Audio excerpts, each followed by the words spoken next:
Okay.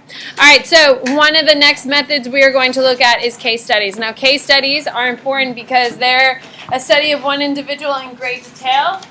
Who was my poor victim yesterday? Did I have a victim? Mia. Who? Mia. Oh, Mia. Hey, Mia. What were you obsessed with yesterday? Just teenage girl. Teenage girl. Okay, so if I'm going to follow Mia around for about a month, I'm going to learn that Mia is obsessed with goldfish, the crackers. She loves them. She thinks it's funny. She's also loves goldfish crackers too. Mia has them in decorating her wall. She has shelves based on all the different types. She owns a bag of every different flavor, style of goldfish crackers there is. It's a pretty impressive collection. It's like a museum in there. She dusts them off every day. She's so proud. Okay, so after I spend 2 months following her around, looking at her life, I'm going to write at the top of the page that says, Mia, the life of a teenage girl. And I'm then going to assume that every teenage girl is obsessed with goldfish crackers. Is that true? No. Are you obsessed with goldfish crackers? I can't remember the last time I had goldfish crackers. Okay, so when we talk about case studies, okay, we can't say that her experience is exactly like yours. Do you have the same experience as teenage girls? No, you don't. You don't. I did not have the same experience as you as a male in high school. You don't have the same experience as him, do you? No, everyone's experience is different. That's the big problem with case studies. I can't take the information I learned from Mia and say everyone is this way. This is the big distinguish. What I am going to learn from her, there was a case study following about 60 high schoolers throughout the United States. It was done in 2014, and they did a case study. They followed them around and wrote down. What they realized is they looked at all these 60 people's different lives in great detail. There's not a ton of similarities. Would you agree? Is your life a lot like someone else? No. Okay. What they did find out that teenagers, your generation, focus on one thing. You guys hone in on one thing to really focus on in your free time. True or not true? You don't really diversify. If you're really passionate about something, it's typically on one thing. Would you agree? You kind of obsess about one thing. It's not a bad thing, but your generation does that. My generation, we had a lot of interest. You guys kind of focus in on one. Okay, if you are if you really like basketball, then that's only sport you really follow. Okay, if you're really passionate about horses, you really only deal with horses. So although Mia is a weirdo because she's obsessed with goldfish crackers, no offense. Okay, what we've learned from looking at her and other high schoolers is that you guys focus in on one thing. So the research that I would actually conduct after looking at all these case studies, why are high schoolers focusing on one specific focus? And they did that research. They took those case studies, found this trend, then did the research. They did the experiments, and they found out that you guys get so much information every single day on so much stuff that it soothes you to focus on just one thing at one time, which is why you guys prefer to focus on one thing. Isn't that nice? So if you're really passionate about cats, Sophie is very passionate about cats. She spends all of her time reading about cats because that's what she enjoys. So case studies give us a jumping off point to start talking about real questions those case studies show, then give us the opportunity to ask the actual questions, which give us the results. Case studies. The most famous one is, of course, Phineas Gage. Have you heard of him? Okay, I have the greatest 80s video about him. It's fantastic. The acting is beautiful. All right, he's a railroad worker. He is laying the rails down, and he's like the nicest guy in the whole wide world. He comes to everyone's aid. Everyone loves him and adored. He's the nicest guy in the town. Everyone loves him. Anyway, he's at work one day, and for some reason the dynamite explodes underneath a railroad spike and goes straight through his head. It goes from underneath here and shoots out the top of his head. The man lives. The man lives. And when he, immediately, he doesn't just keel right over. Immediately, he's like, wow. And then he keels over. And then when he comes to and starts healing, his entire personality is totally different. He's a complete jerk. He is mean. He is picky. He is the saltiest man alive. Okay? So from looking at what happened, Phineas Gage before the accident, the nicest guy you could possibly meet. He genuinely cares about people, wants to protect and care for people. After this explosion, he is the meanest, the nastiest person you've ever met. What can we learn from him? Macy. When the railroad spike went through his brain, it damaged the part of his brain that made him care about people. Changed his Personality. personality. Guess what? Your personality is held in your frontal lobe. From Phineas Gage, we now could pinpoint where personalities are held. We know they're in your frontal lobe. Now, can we say if we put a railroad spike through your head, you'll be turned into a big jerk? No, because everyone's a little bit different, but that allows us to then ask a lot more questions. Well, what part of our frontal lobe? How can we do this? How can we do that? That is a case study. Okay, it allows us to ask further questions. Yes? Movie was made in the 80s. This happened in the late 1800s, early 1900s. I think they were building the Transcontinental. So that would be in the 1870s. And yeah, definitely not in the 1920s when they were building all the other railroads connecting. All right, so this is, let me just show you his head. He's a big deal. This is Phineas Gage's actual skull. After he died about 20 years after the accident. And once he died, he did donate his skull to science. That's it. It's in the Smithsonian.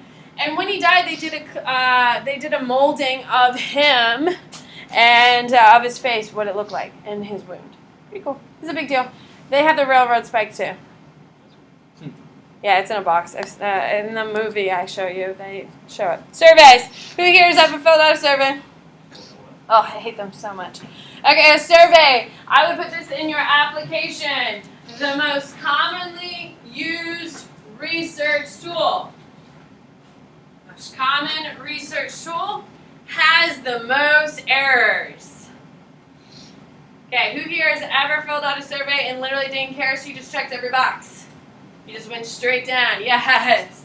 Okay, researchers hate you. But I bet those researchers who hate you for doing it are the same people who are doing that same thing on a survey they don't care about either, correct? Okay, research. Surveys are easy to do, which is why people use them, and they're the most common research type. Surveys are the most unreliable of data collection. Why? Why, Valeria? I know sometimes they could be they're not random a lot of the time. Okay, they're definitely not always random. And people usually don't care. Can we agree? If your teacher makes you fill out surveys, do you really put that much thought into it? No, you just go straight down and you go through. Now, when we deal with surveys, we have to deal with a representative sample. Thank you for leading me right in, Valeria. Okay, so when you deal with surveys, for instance, if I wanted to see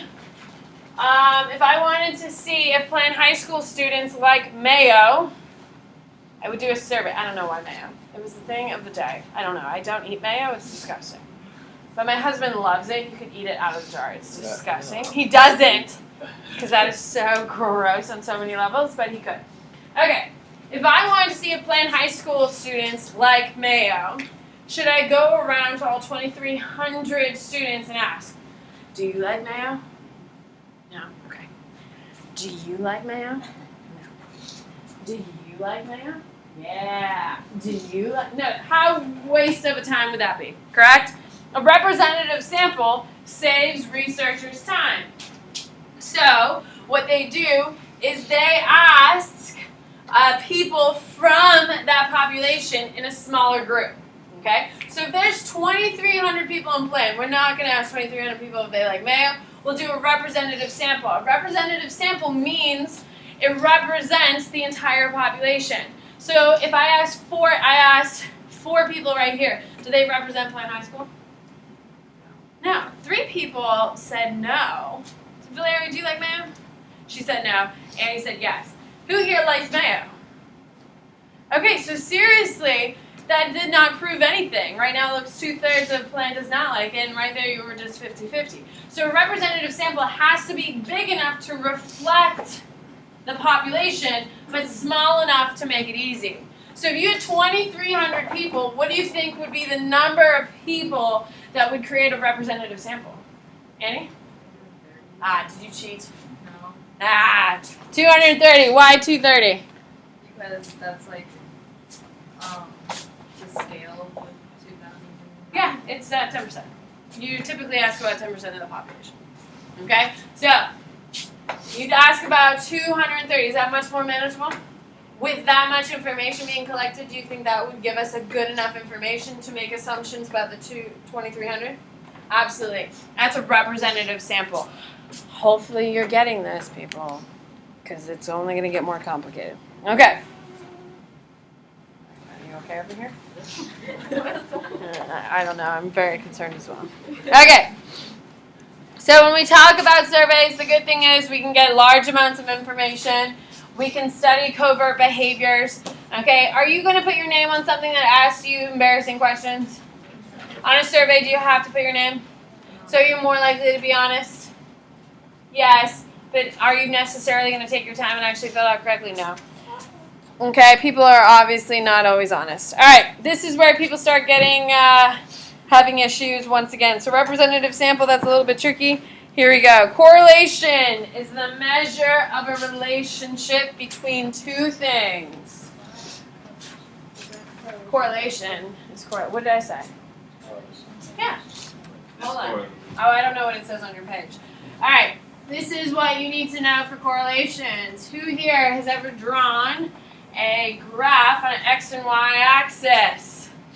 Good. Your math teachers would be so proud of you. All right. Here's your X. Which one's your X and your Y? X is horizontal, Y is vertical.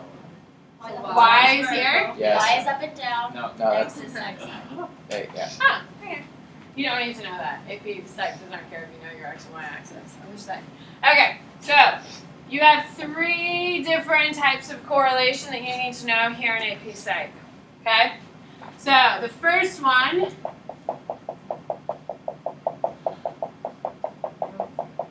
no, that's definitely a correlation. This is a positive correlation. What that means is, so the more you study, the better your grades are. This would be the example I would write down in positive correlation, by the way. It's a perfect example, it's a solid example, and that's what I would do. The more you study, so please look at here for 2 seconds. I'm not going to change it, I'm going to reiterate it many times. Here is your study on your x-axis. See, I'm learning too. On your x-axis, here is this a lot of studying or very little studying? Little. Over here would be a? Lot. Okay, that's how it normally builds, yes? So the more you study, the better your grades are going to be. Would we agree? So there's clearly a relationship between studying and grades. That's a positive correlation. Okay? Would we say there's a relationship between studying and better grades? Hello? Yes. Okay. Positive. Okay? This is, that's positive. This is negative. Okay? Negative correlation says the more you eat, the less healthy. Okay, so the more you eat, the less healthy you are, correct? The closer you are to the X and Y axis means less. The further you are away from it means more. So the more you eat, the less healthy you are. Does that make sense? How about we'll qualify more, eat more junk. The less healthy you'll be. Everyone gets that, correct? And then this one is what? The line goes down, the line goes up here. Which one is this one? No correlation.